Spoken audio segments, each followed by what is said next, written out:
It's Thursday, January 3. This is the news on PBCJ. I am Simone Absalom.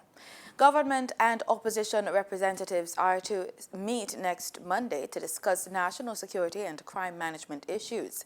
A brief statement from Jamaica House yesterday stated that Prime Minister Andrew Holness and leader of the opposition, Dr. Peter Phillips, met in the afternoon for private discussions at Vale Royal, St. Andrew. It added that they have also agreed that at Monday's meeting, a date would be determined for a meeting with other stakeholders. The state of emergency in St. Catherine North Police Division last night became the first to cease operation following the opposition's decision to withdraw support for further extensions of all three SOEs when it expired. The third SOE, which covers areas of downtown Kingston and Lower St. Andrew, will expire next Monday night. The St. James SOE, which was the first to be instituted, is scheduled to end on January 31. The Jamaica Constabulary Force is reporting a reduction in all major crimes for last year when compared to the same period in 2017. The crimes which declined were murders, shootings, rape, and aggravated assaults. Between January 1 and December 29 last year, 1,281 people were murdered when compared to 1,637 people in 2017. National Security Minister Dr. Horace Chang has attributed the decline in murders to the state of public emergency. He said based on the figures, murders as well as shootings have declined by 22%. 60 fewer cases of rape and 51 fewer cases of aggravated assaults were reported in 2018 when compared to 2017. Dr. Chang said the government will be using legislation to support the crime-fighting efforts. The fight against crime will continue when the states of public emergency come to an end. That's a commitment from Police Commissioner Major General Anthony Anderson and Jamaica Defence Force Head Major General Rocky Meade. Both men gave assurances yesterday when they met with Prime Minister Andrew Holness to discuss crime-fighting initiatives for the new year. The police commissioner, in a video clip shared by Holness on Instagram last evening, pointed to three areas of focus. The first thing we were doing and have been doing is to try and get the murder rate down.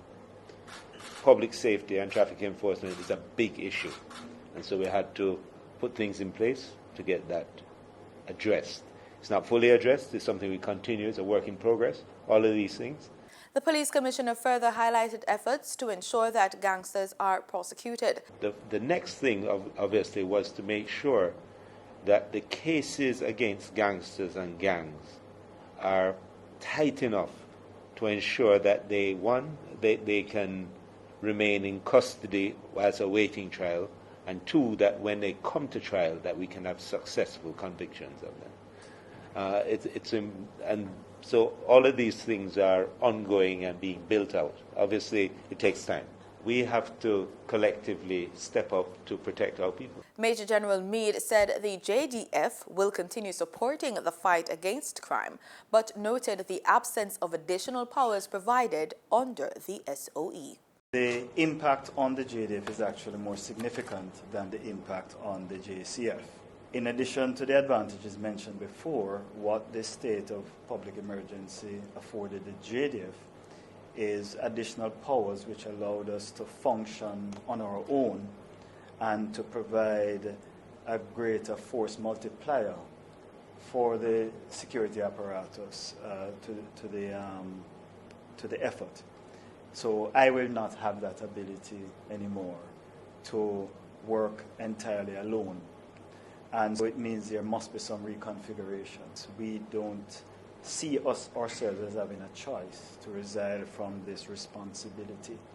Minister without portfolio in the Ministry of Economic Growth and Job Creation, Darrell Vaz, has decided to grant businesses exemption on single-use plastic based on evidence of shipping arrival of purchased stock to become available in late January to February.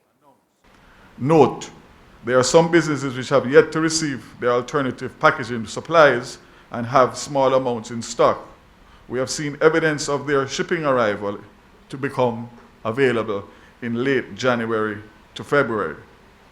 Based on international trade system, to avoid breakdown and dislocation in the system, we are allowing these companies that have small stocks to use them until their supplies arrive. The ban on January 1, 2019 means that the importation, manufacture, distribution, and use of single-use plastic bags, plastic straws, and important styrofoam products will no longer be allowed. The government has said business operators will only be compensated for stock bought before the ban was announced in September. It is recommended that retailers contact their suppliers regarding unused inventories of these items to facilitate the government's determination with respect to the type and method of compensation that will be applied. Jamaica's economy grew by 1.8% for the period July to September 2018 when compared to a similar period for the quarter of 2017, and that's according to the latest data from the Statistical Institute of Jamaica, Statin. The growth was attributable to improved performances in both the goods and producing industries, up 5.1%, and the service industries, up 0.7%. According to Statin, the positive performance of the goods producing industries were due to increased output in mining and quarrying, 51%, and construction, 3.7%. However, manufacturing declined by 0.3%, while agriculture, forestry, and fishing remained unchanged. The ban on single-use plastics took effect Tuesday, but with most householders reusing so-called scandal bags to dispose of garbage, Jamaicans are wondering as to the way forward. National Solid Waste Management Authority head Audley Gordon has given several recommendations for garbage disposal. We prefer when you put your garbage in a drum, though. And the small drums are receptacles that can be used. There are biodegradable bags which are already on the market, and I'm sure that more will come on the market. You can box your garbage, put it in a box. We will take it up just the same. When asked about the potential resistance to purchasing garbage bags from people accustomed to using free scandal bags, this was how Mr. Gordon responded. A robust public education program, and it will require the support of the media, because the truth is that we have to get people to be more responsible at source. This is not just a government thing. This is a thing for Jamaica, and every one of us have to play our part. He was speaking at a press conference on Monday at Jamaica House. The rollout of the National Identification System pilot project, which was scheduled for this month, has been pushed back to the second half of 2019, and that's according to a member of the NIDS team. According to a report in The Gleaner, that regardless of the rulings made by Supreme Court on whether aspects of NIDS are unconstitutional, the system will be rolled out, although the projected January start of the pilot is no longer possible. It is said that the team was still busy putting together necessary details to ensure that the system runs properly. The pilot will only include a sample group from within the public sector. Gas prices are down by $2.35 effective today. The state-owned oil refinery Petrojam says E1087 will sell for $116.75 per litre, and a litre of E1090 will sell for $119.58. Automotive diesel oil will be down by $2.96 per litre to sell for $124.72. The price of kerosene will move down by $2.61 to sell for $103.42. In the meantime, propane cooking gas will go down by $1.05 to sell for $42.65. Retailers will add their markups to the announced prices. The US dollar on Wednesday, January 2, ended trading at Jamaican $128.50, up by 78 cents. According to the Bank of Jamaica's daily foreign exchange trading summary, the Canadian dollar ended trading at Jamaican $92.66, up from Jamaican $91.54, while the British pound sterling ended trading at $157.09, down from $159.04. In regional news, former Cuban President Raul Castro has accused the United States of returning to its policy of confrontation. Mr. Castro, who is still head of Cuba's ruling Communist Party, was speaking on the 60th anniversary of the revolution led by his brother, Fidel. According to the BBC, he urged Cubans to prepare for all scenarios to defend their independence and said the revolution, quote, had not aged, end quote.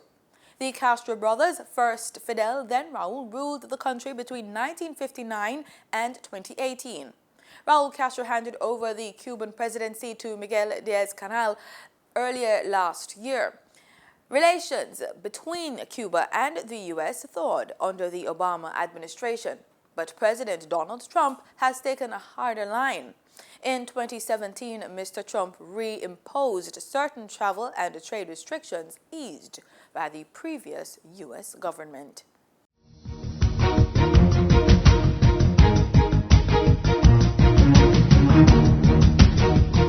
In sports, Jamaica's Scorpions captain Paul Palmer says the return of key players from West Indies duty is a boost to the team for this weekend's regional four-day match against Windward Islands Volcanoes at Sabina Park.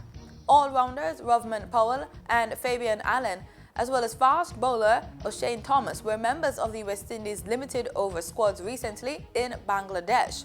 While there, they missed the Scorpions' first game of the four-day championship, an immensely disappointing 4-1 run loss inside 3 days to hosts Barbados Pride in December. And that's the news. Thanks so much for watching PBCJ. Remember, we are the People's Station.